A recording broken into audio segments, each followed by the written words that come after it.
esthetician, and I feel like a lot of people maybe don't know that. They kind of just think I'm like a makeup junkie. But going to esthetician school, I had to go through waxing, and I had to get waxed and wax other people. Which seems super intimate. It is. And my first experience giving a Brazilian was on a pregnant woman, which was, I mean, even more intimidating simply just because like they're pregnant. I don't know. It was just, it seemed a lot like scarier. But because of that, there's some funny stories that have come out of it that weren't funny at the time, that they were like horrifying and horrific and like made me not want to be an esthetician going through it. But now I look back and they're pretty funny. One of them being a woman came in the day before her honeymoon. She'd already gotten married, but they kind of had like a week in between their wedding and their honeymoon. And she decided she decided to come in, and she had never shaved her legs before. Had she waxed? No, she'd never done anything. So touched she was, any of her body hair on virgin her legs. hair. Yeah. Okay. And it was like the thickest, coarsest hair I'd ever seen. And they booked her.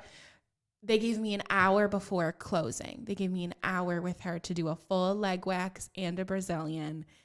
And I didn't even know what to do. And she'd never been waxed. She had never been waxed. So it was like okay, hold on. Let's just have that conversation for a second. And she was also easily in her 30s.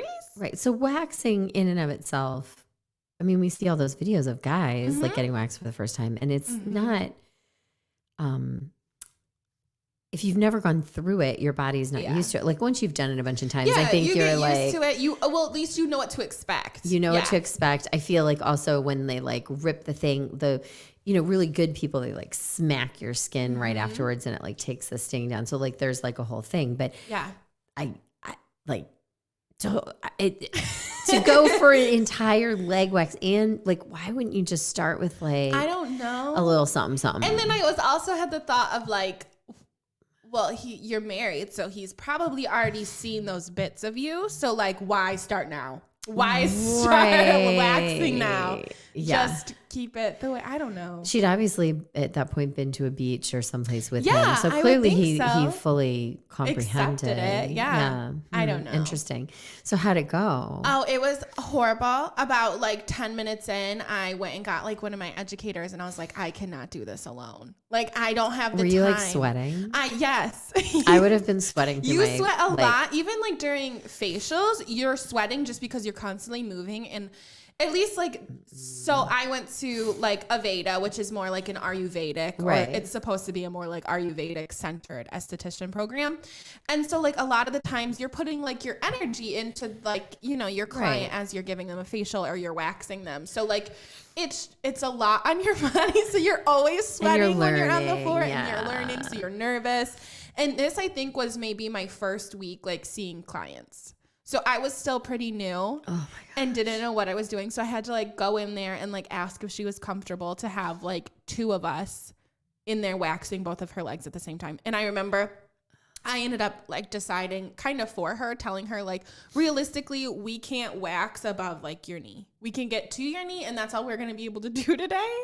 Just because of the time constraint and like the amount of hair you have. Because it was so long we had to go through. Because if your hair's too long, you have to trim it. Trim it. Mm-hmm. Yeah, you have to do a quick like shave of it. Yeah. And then do it. Yeah. Oh my gosh.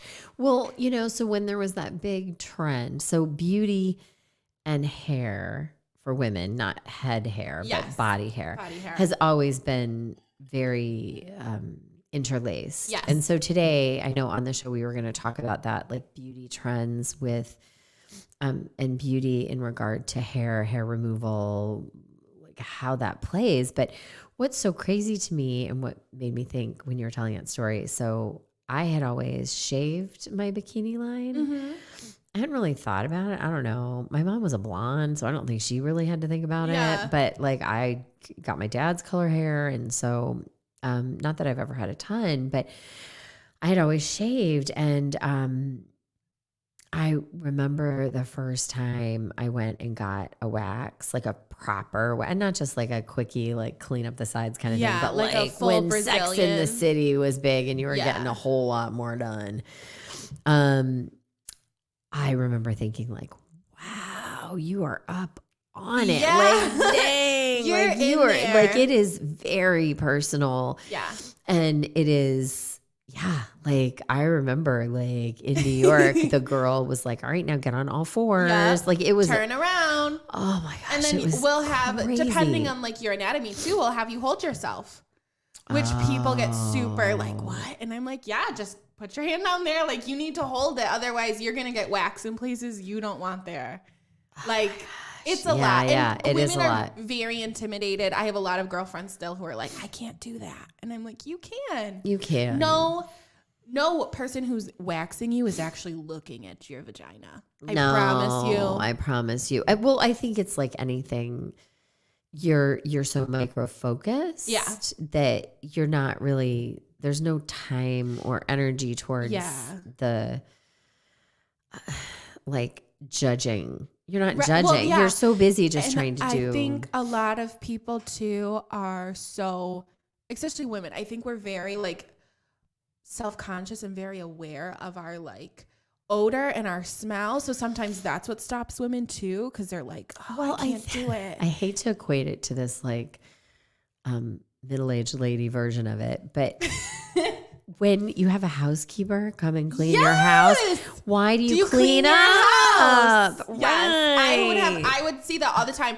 I would go to do a Brazilian and I would look and I'd be like, okay, well, a lot of your hair is the right length, but then there's like this little snippet here that I can't do anything with. Right.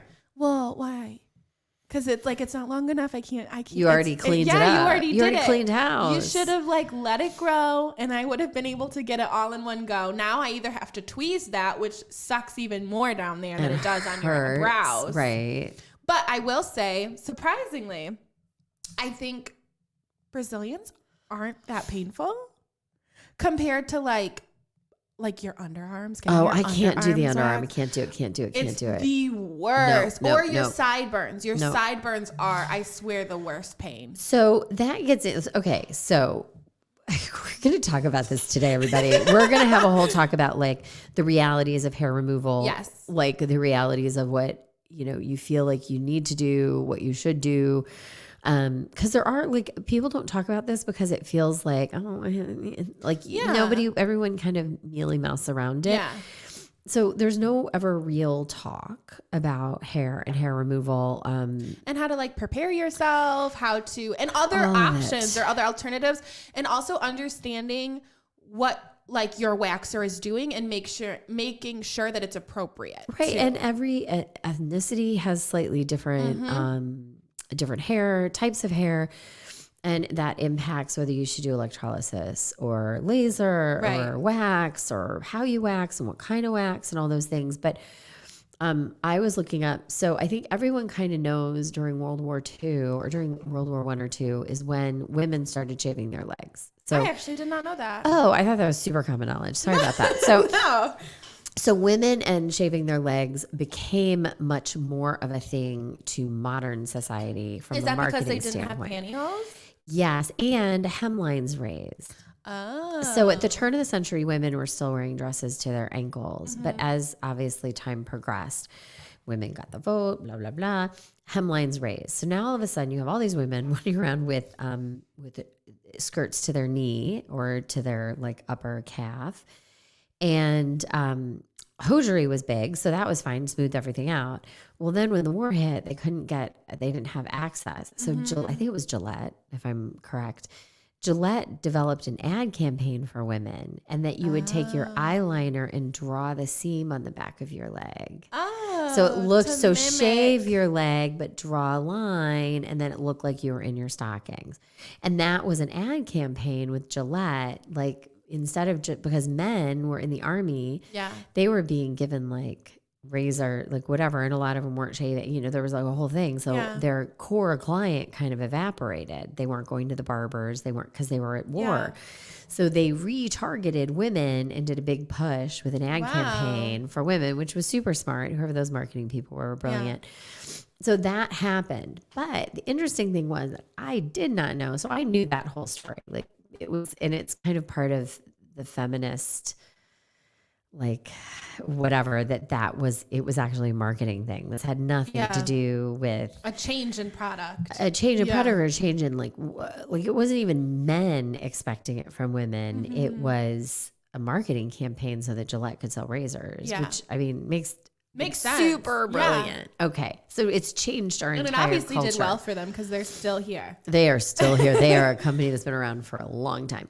So, but what I did not know with waxing, sugaring, all that stuff, it goes back to ancient Egypt. Yeah. So that stuff, so hair removal for women and some men was huge. Like the Egyptians shaved their heads, women, so they could wear the wigs. Yeah. They sugared, so they used like a paste and a sugar to get hair off. They had razors that they made out of shell. Mm-hmm. Like abalone shell, I guess. And they could shave that way. So there were all these really cool ways to remove hair. And I guess ancient Romans, which we know the men also shaved and removed hair. That was very much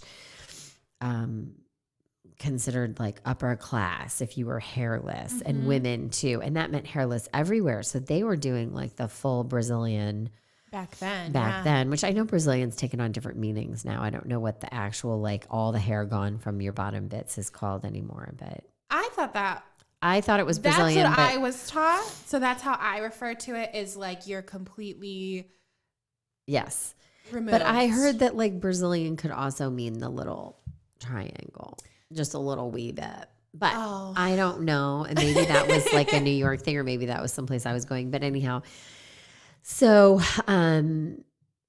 also India did a lot of hair removal. Mm-hmm. So obviously, culturally, we've been struggling with this conversation for a long time, but no one's actually talking about it. Yeah. So, excuse me.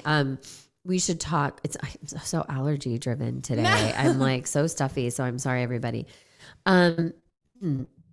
Tweezers, pumice stones, dilapidatories, or whatever, how you would say that word. What else? Wax and sugaring. There's wax, sugaring, threading. There's threading. There's also just like, I mean, it's a form of shaving, but it's like those like single blade, like straight razors. Oh, like dermaplaning kind of. Yeah.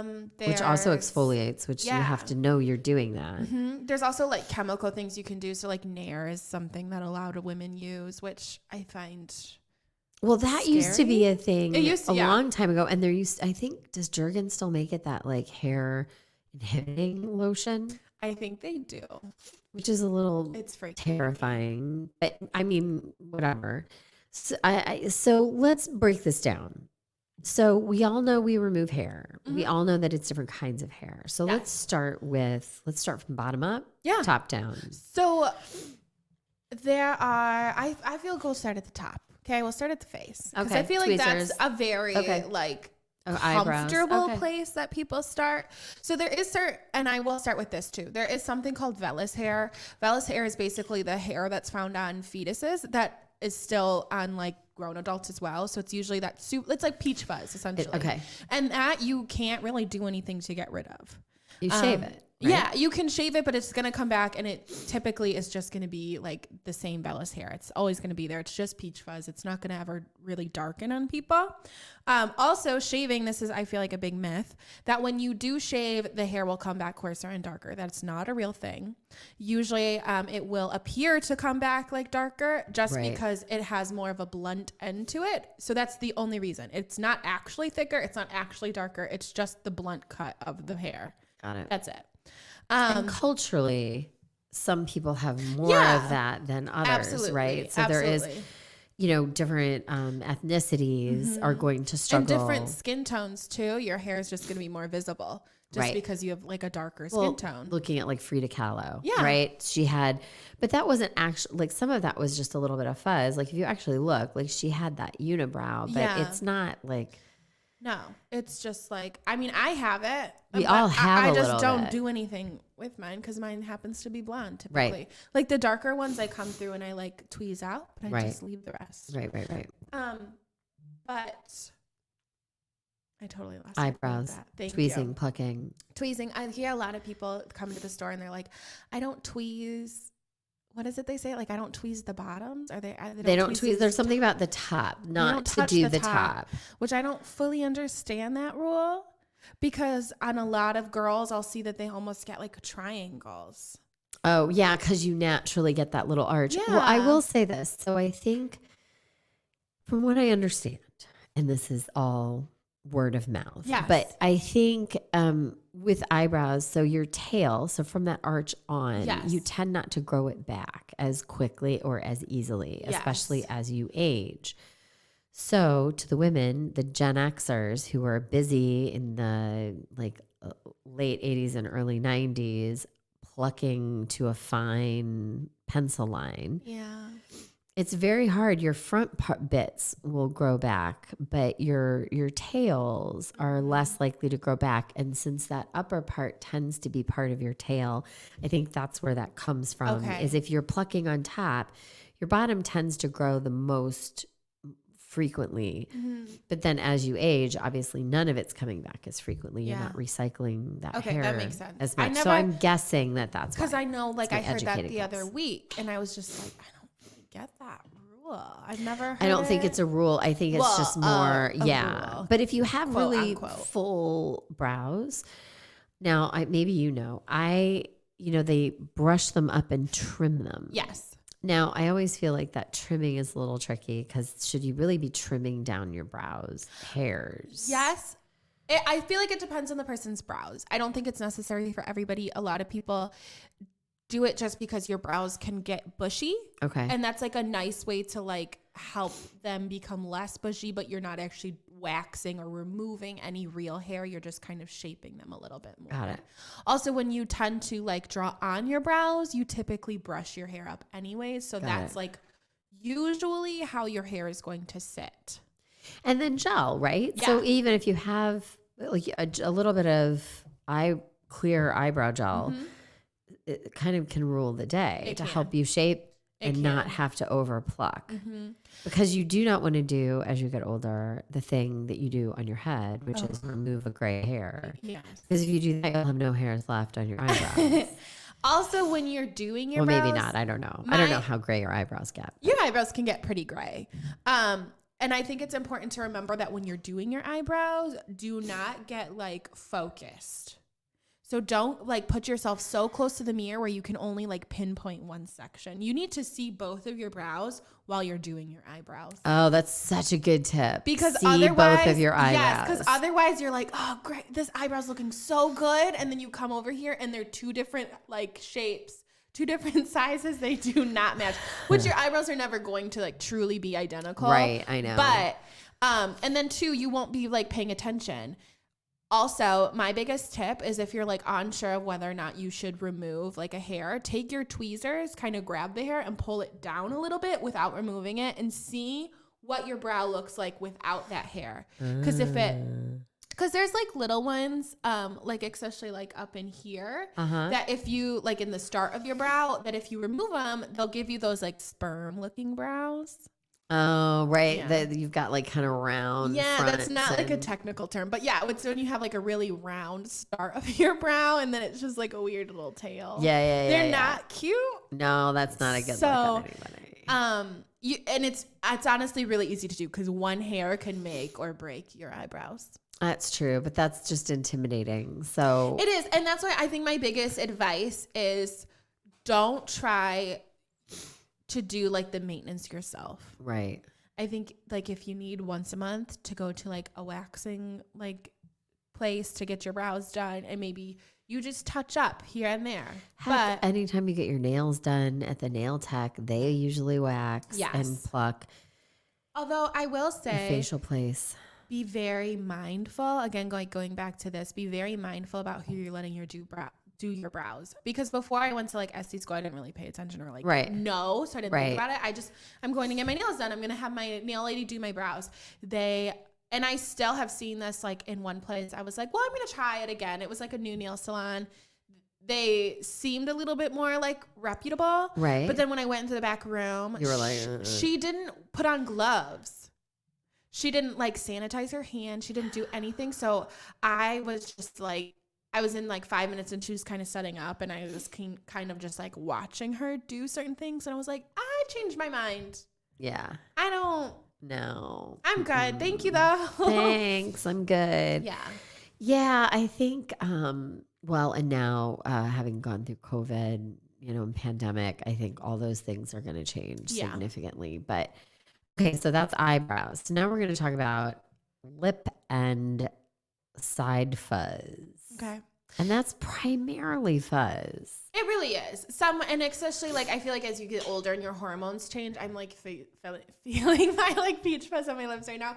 As you're like get older and your hormones change, that like definitely darkens. On most people, especially like chin hair too will start popping up on people. Oh my gosh, I have a great story about a chin hair. So this was like years ago, and everyone gets them. Yeah, let's confess. I have them every once in a while. I get like into my like 10 magnification mirror, and you're I just like, there it is. Mine, luckily, right now are still blonde, so you can't see them. I have to be like in the sunlight. Well, I'm a brunette, and so if I ever got them, whatever. And sometimes they creep down like your neck or like they're under your like jawline, whatever. Well, I had a turtleneck on, and I was at work. I mean, this was years ago. And I kept feeling like I had a hair like there, and I was in a meeting, so I kept fiddling with it, and I thought it was like a hair from my head hair that had gotten stuck, and I was pulling at it. Sure enough, it was like an inch long, this long hair. And I was like, how did nobody notice that or tell me? I was mortified that it had been there. I mean, it wasn't super dark, but it was still like, I'm a brunette, so it was darker than a blonde. Yeah. Oh my gosh, how no one had told me, but I think it's because it was underneath. So like of course no one saw your chin, it. no one's gonna really see that. But we all get them, so let's just demystify and debunk that. I have, so not on like a neck hair, but I literally have one on my arm. And just every once in a while it pops out and it's just black. And sometimes if I like don't look it, because it's not all the time that it's there, it'll literally get like an inch long.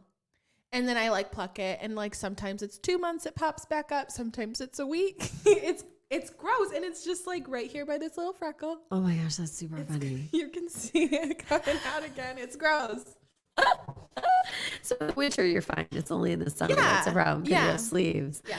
Oh no. So okay. So and you can get those around your lip line. You can get slightly like coarser, like hairs around thicker hair that comes hormonally. So obviously at different times of the month, at different times in your life cycle, when you're pregnant, after pregnancy, you're taking all that folic acid and all that stuff.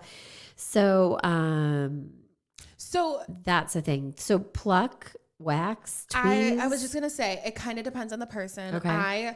I know a lot of people who like to do like the dermaplaning thing, which you do need to be careful, and I don't recommend doing it yourself. I definitely recommend going to an esthetician because you're also exfoliating your skin while you're doing that. Right. And you could leave like micro tears into your skin, and if you're not like properly cleansing your skin or cleansing the like blade that you're using too, you can cause infections and just breakouts in your skin. If you do go waxing, which I feel like typically is the better method, right?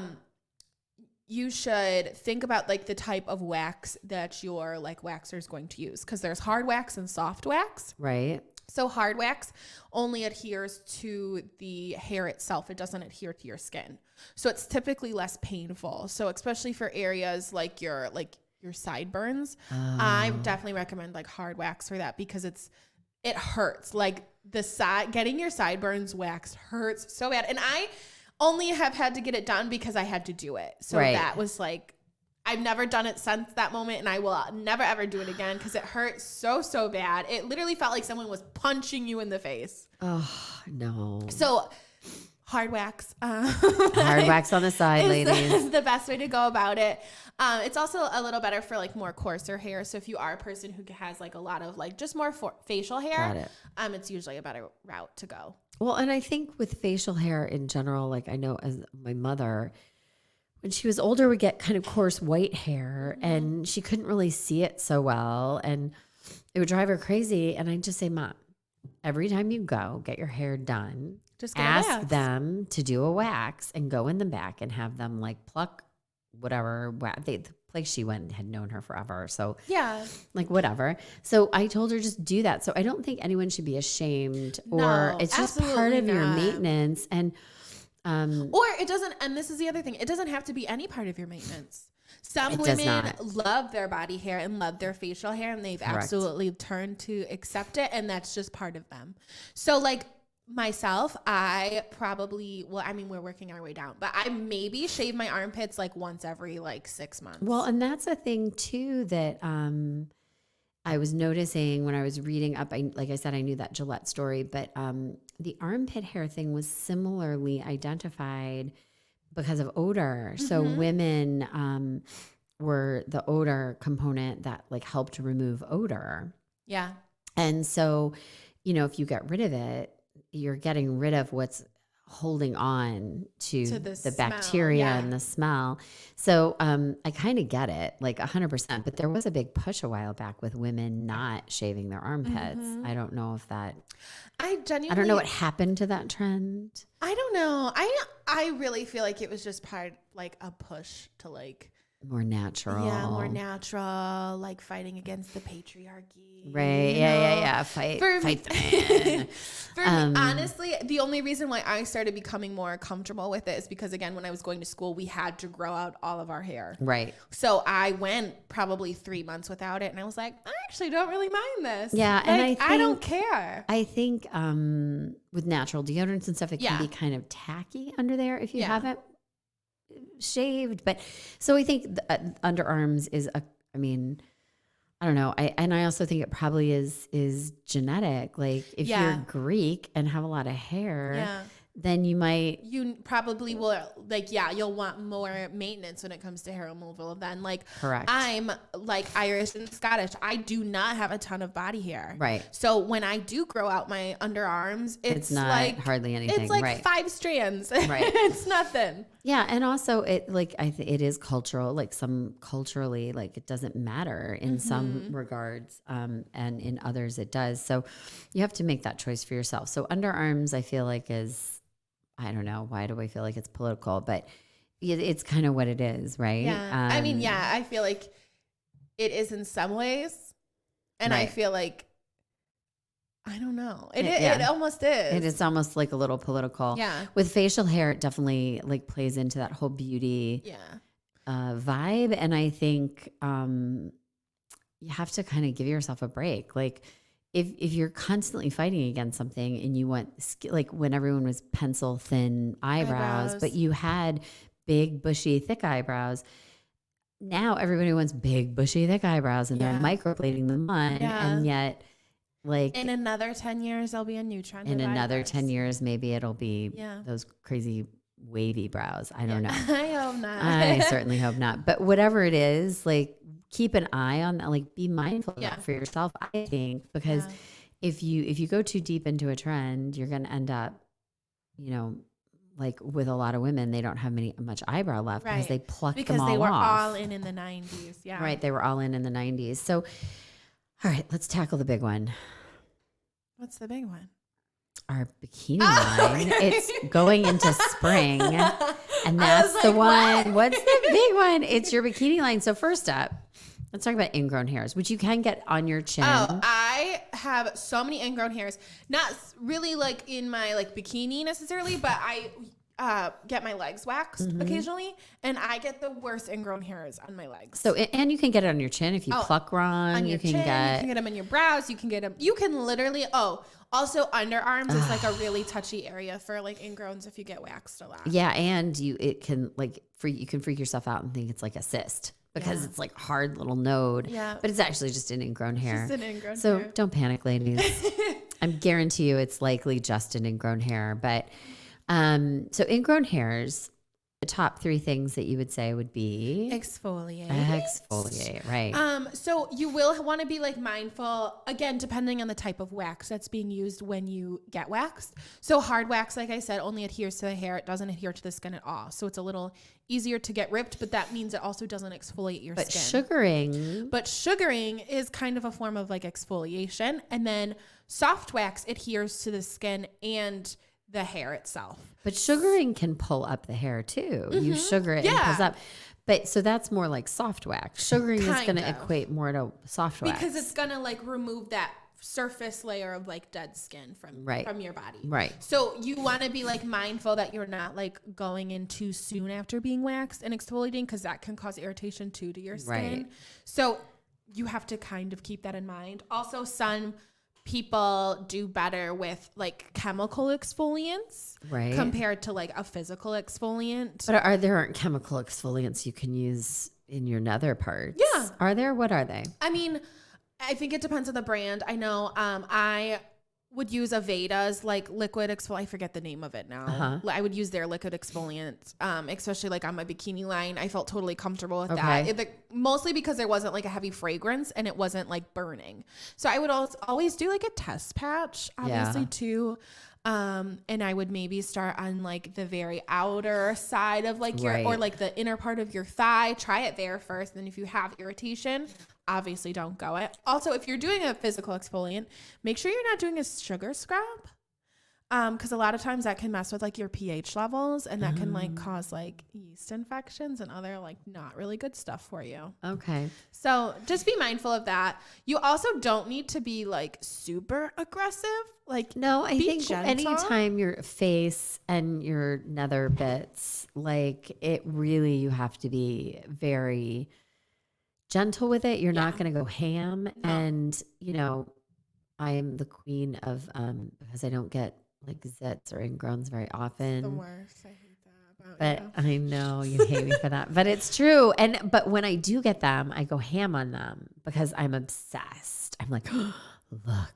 I love watching like Dr. Pimple Popper stuff. It grosses me out, and yet I'm obsessed. Well, so I will give myself surgery on the little ingrown hair. I know it's the worst. So I am the exact opposite of what you should do. I was going to say, if that is something that you struggle with, I would head back to the person who's waxing you, assuming that they're like licensed in some way. Right. Again, if you're going to your nail salon, oftentimes they are not licensed or educated in what to do. So maybe don't go to them. But they'll be able to they'll absolutely be able to like lance it out for you and help like get rid of it. So, and don't be embarrassed by that either. Don't be, because I always see that from, who was it? I was actually out maybe it wasn't last summer, because last summer of like the pandemic, I didn't go anywhere. But I think it was like maybe the summer before. I was out at the beach. And I'm wearing a normal bathing suit, and I'm very fair skinned. Right. So anytime I get like a pimple or anything, it's bright red on me, and you can see it from a mile away. It just how it is for me. And I was on the beach, and I was wearing my bathing suit, and a woman came up to me, and she's like, "Oh, so I saw you have some razor burn and some like bumps around your bikini line." And she literally wrote down on a piece of paper this product that I should use. And I was just like, listen, everyone gets this. Like, it's not something you should be shameful of, or no. I don't know. It is kind of crazy, but I will say, so since we're talking about bikini line and all that, I did laser. Yeah. So years ago, I was able to go to this place. I don't even know if they're still around, Completely Bare in New York City. And they had a partnership with Barney's. And I just was sick and tired of dealing with shaving, waxing, blah, blah, blah. So I was like, this is a great place to start, because if it's screwed up, who cares, right? Right. Like, whatever. Whatever. The only people who are going to see it are the people you choose to see it. Right. And hopefully they're not going to be all judgy, right? Yeah. So I got laser, and you go, I think it's 3 sessions. You have to go 3 times. You have something like, it's 3 or 6. I don't remember. Anyhow. So lasering, if you've never done it, it feels like little needles instead of like one painful, like whip, like like sting. Yeah. This is more needly, like so a light needling. Would you compare it to like the sensation of getting your tattoo? Not as aggressive. So someplace a little lighter than that. Like it feels like a little tiny needling, like annoying needling. So it's not comfortable. So it's probably not as deep as micro needling, but you feel that, like when you use the zip device and you're doing it over your acne, kind of like that. You can kind of feel it going. But so you're not like crying out in pain, but you're not comfy. Oh, not comfy at all, but it's not as fast. So it doesn't hurt as much, but you're enduring it longer, because as they run they put the gel on, and then they laser that area. So if you're doing your legs, that's going to be a while of you like feeling that like slight needling. Yeah. So it hurts less, but it's longer. Yeah. So you kind of have to take that into impact. And you do have to make sure like the people who are best suited, like lasering probably wouldn't work for you because you're blonde. Yeah. You need to have dark hair and fair skin. Now they have adjusted. There are lasers that will do darker and lighter and any combination. But like the optimal preferences for the lasering is having fair skin and dark hair. And darker hair. Yeah. But that doesn't mean that there's not the lasers have gotten much more advanced. Yes. So it is getting easier to get laser. And then you can always get, oh gosh, what's the name of it? Not laser, but, oh my gosh, I'm blanking. Electrolysis. Yes. Oh, okay. gosh. I was like, I don't know where she's going. Electrolysis. So electrolysis is obviously great in small areas for stubborn or difficult hair as well. So those are options. But I will tell you, lasering my bikini line was the best money I ever spent. Really? Because I don't have to think about it. I don't have to exfoliate anymore. I don't have to do anything. The only thing I have to do is like keep everything moisturized, which you do anyhow, like body moisturizing. Like you just add that like little bit of, serum or whatever you're going to use and call it a day. But it was the best money I ever spent. And it hasn't really come back. I mean, some of it's come back, but most of it's pretty gone. Yeah. And I haven't had to think about, oh my gosh, I'm going on vacation. Oh my gosh, I'm putting on a bathing suit. Yeah, like I gotta go get a wax. I gotta go. Yeah, you don't. I don't have to think all summer. I haven't had to. So it's an investment, right? But if I think about the price I paid for it, and the price of like $60 every month to get a Brazilian over X amount of years, or just the cost itself of continuously buying razors. Yeah, it ultimately pays for itself in both time and cost. Now, what do you think about like oils that are specifically designed for like your intimate vulva and stuff? Yeah. So I'm a big fan of this new trend, and I call it a trend only because I feel like back in ancient Egypt, like they talk about, there are a couple of places you can go see, but there are some old recipes for things that women would use to soothe and calm their like bikini and vulva area, which makes a ton of sense because, I mean, just like anything. I mean, heck, today, if you're going to a SoulCycle class or, whatever, and you're on a bike or whatever, I mean, you have to take care of it. Yeah. I feel like men constantly take care of their boy bits, like, because they're constantly saying hi. I don't know why I don't know what I have Googled to get this, but I constantly get an ad on my Instagram for a pair of men's boxers that has a cup in it for their balls.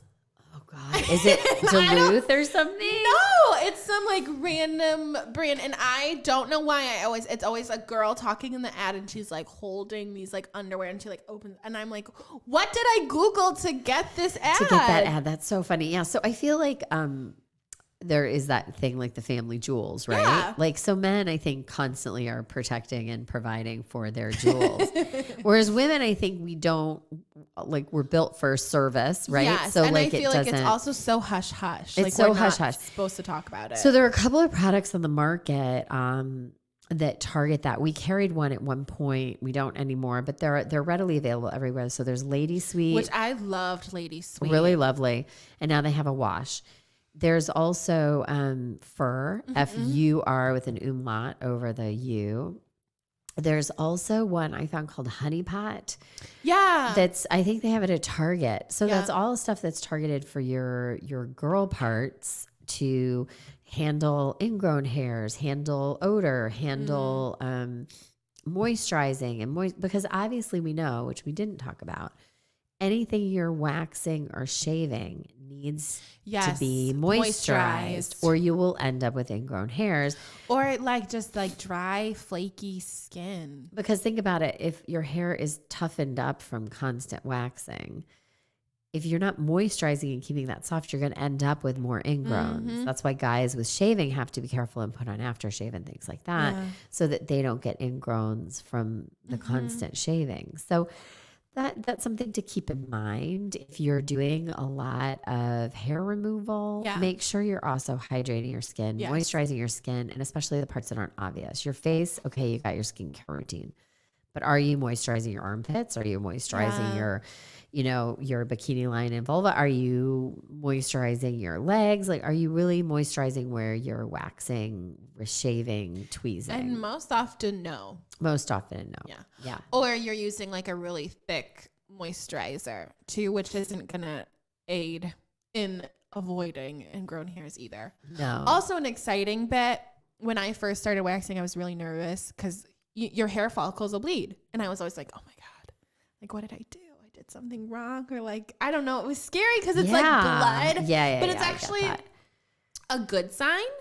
That means that hair follicle is like dead.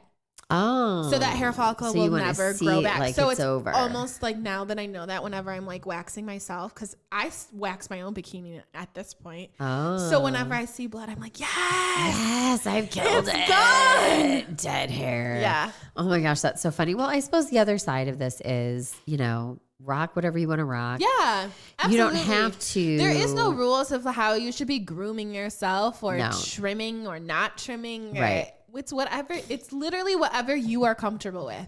And it is, like I said, I mean, half of our hair removal is a marketing ploy. Mm-hmm. So, we have to take into account these trends and what they're doing, and then where are they coming from, right? Because, and I think like a lot for especially like younger girls, it's really like you're almost peer pressured into like removing it. So I didn't have a lot of hair on my upper legs, so I shaved from my ankle to my knee always. Yeah. Well, not always, but once I started getting hair, and my upper thigh had a little bit of hair on it, but I never shaved it. Yeah.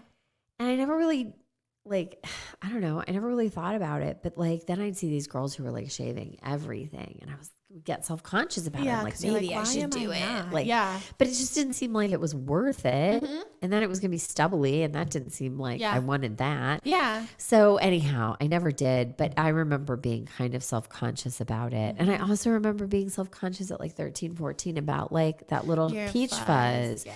And dermaplaning wasn't really a thing, and you weren't going to shave it, although some people said to shave it, and you were like, oh, yeah. And bleach, you can bleach. Funny story. I was not that old. I feel like I was maybe in second or in third grade. So I was a little girl, and I was embarrassed about my like little unibrow. Oh, because it wasn't like, it was super pale, peach fuzzy, but like you could see it because my hair was so blonde. It was almost like reflective off of my skin. So I remember coming home from school, and a boy named Travis, he was on my bus. He would tease me about it. And I came home, and I went into my brother's bathroom, and my brothers are like 12 years older than me. So at that time they were shaving and had aftershave and like razors on. Yeah. And I just remember going into the bathroom and being like, I hate that he always makes fun of me for it. I'm going to get rid of it. And I took my brother's razor, and I accidentally shaved off my whole eyebrow. Oh, no. And my dad was home at the time, and he obviously saw it. Like, I shaved off my eyebrow. And I come out of the bathroom, and my dad's like, what did you do? And I'm like, nothing. Nothing, no. He's like, where'd your eyebrow damage go? here. Yeah, he's like, where'd your eyebrow? I don't know, Dad. I don't know. I didn't do anything to it. I wouldn't even admit that it wasn't there. I was like, it's fine. I didn't do anything. And he made me stand in the corner for like 3 hours until my mom came home. And I still wouldn't fess up to what I did. And then I remember for the next, like, there was picture days the next day. Oh, so I have one of my pictures where my mom tried to like braid my hair sweeping down. So like you couldn't tell that I had just shaved off my eyebrow. Oh God, that's bad. Yeah. That is really bad. So I don't have any of those terror stories. I can honestly say, I don't know that I was super self-aware of it. Mm-hmm. I had an older sister, so I guess my eyebrows maybe, I remember her saying like, you're kind of bushy. Yeah. Like you need to pluck that. But I don't really remember much beyond that. But I do remember like when bushy eyebrows became kind of a thing again. So that is kind of wild to me that it was like so skinny and then it went really bushy. I don't know. I think at the end of the day, taking care of your skin. So the 3 takeaways should be exfoliate, hydrate, and we have a third one. I think pick and choose carefully. Yes. What type of hair removal you're doing for your skin and I type. think we have a 4th one. Okay. I think it should be acceptance. Oh, acceptance. Yeah. Yes, agreed. Right. You literally, we evolved to where we are for a certain reason. I know. So like you should have hair in certain spots. It's okay. I'm not a prepubescent girl. Like that's like my biggest thing with like full on Brazilians. Yeah, I know. I kind of get it, but I'm also like, I'm not 10. Yeah, I know. So recognize you're not 10. Men get to have their hair. You get to have yours. We want you to accept it. We want you to be comfortable with it, but we want you to make good choices when you decide to remove it. So summer season is here. Make your choices, ladies. I know. And don't be afraid don't be afraid. Like if you have an esthetician you see regularly to actually talk to them about it. 100%. It's not something like shameful. Talk to your girlfriends about it. Cause I guarantee there's probably several of your girlfriends have probably gone out and got it. Yeah. And talk, there are many derivations between just doing your bikini line and doing a full Brazilian. There are 1,000 things in between. You can just get a bikini where typically it's like 2 fingers in. That's as much as they remove just so you can comfortably or more comfortably, more socially acceptably wear a bikini. Right. But yeah, there's a million derivations of that. So don't be shy. You could also get vajazzled. Oh my gosh. You can get vajazzled. I forgot vajazzling. So vajazzling. At Completely Bare, they did you could get the vajazzle. You could get vajazzle. Did you get vajazzled? I didn't. But at one point I asked about it. I was like, should I get vajazzled? And the girl was like, well, you don't have to get your vajazzle down there. You can get it like someplace else. Like I didn't have, like we can do it up higher on your hip or whatever. Yeah. But basically it was like. It's just jewels and gems, and right? And we got the place where this Completely Bare, it was Swarovski crystals. They had like a really fancy vajazzling. Yeah. And they would do it either really tight to your bikini line, like down there, or you could have it like up on your hips. So when you were wearing a bikini, you could get the see sparkle. It. Right. I never did it because I was like, really? Like, where am I going with a vajazzle? I know it is. But then I was like, is it going to rub and chafe? And probably. You probably have to like be mindful of what you're wearing. Like, I feel like if you're going to do it, it would have to be a summer thing. Yes. And you would have to wear like dresses, sundresses, and very flowy cotton. Because you don't need them peeling off. Yeah. I don't know. I don't need a little Swarovski crystal in my underwear. Yeah, no, thank you. So so vajazzling, I didn't know that was still a thing. I thought that was a moment. Genuinely. Okay. I don't know if it is.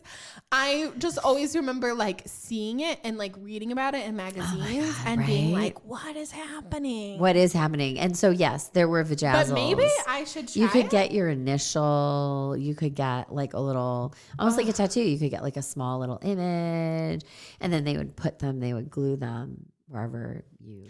I'm going to find a space that does it and I'm going to get vajazzled. All right. So to our audience and listeners, whoever you are, if you know a place that vajazzles. Yeah. DM us on Instagram. We want to know. Facebook.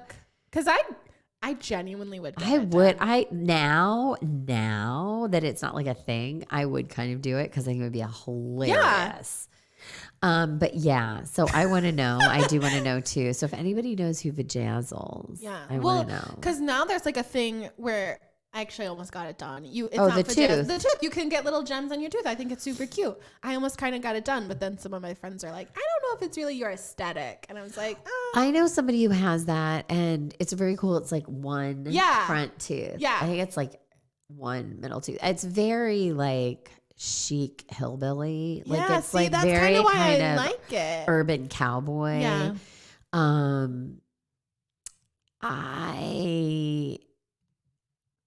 I don't know. I think